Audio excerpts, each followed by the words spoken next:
Mike Bloomberg makes his formal debut on the national presidential stage tomorrow night. CBSN New York political reporter Marcia Kramer has sparred with the former mayor every once in a while for 12 years and says past performance may be an indication of what's to come. When Michael Bloomberg steps onto the debate stage with Bernie, Joe, Elizabeth, Pete, and Amy, the big question will be which Mike shows up. Mike the nice, the man who got choked up about becoming a grandpa. That is what I want more than anything else for my little grandson.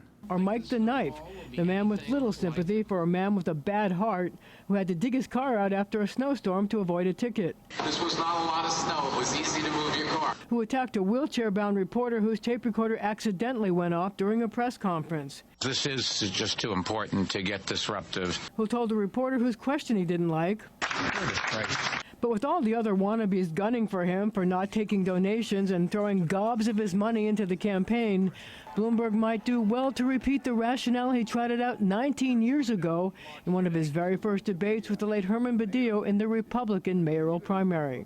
People give money because they want access or they want influence. In my case, you don't have anybody that will have any influence or any access special from anybody else. And if his bona fides as a Democrat come up, all the Democrat turned Republican turned independent turned Democrat has to do is repeat what he told Democrat Mark Green in the 2001 general election for mayor. All it has to do is how you get a chance to serve.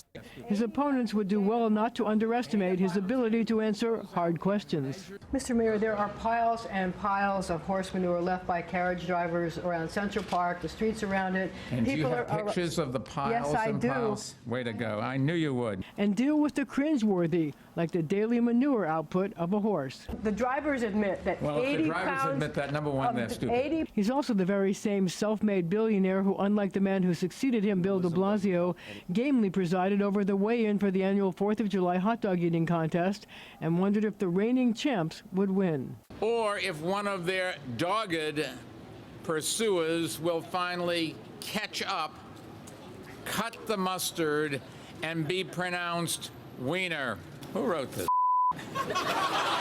Michael Bloomberg has been preparing for this moment for months. Aide's been playing all the presidential candidates. But you have to remember he's not a neophyte. He's battle-tested. He's jousted with me and other members of the New York City press corps for 12 years. And that certainly is a trial by fire. In the newsroom, I'm Marcia Kramer, CBSN New York.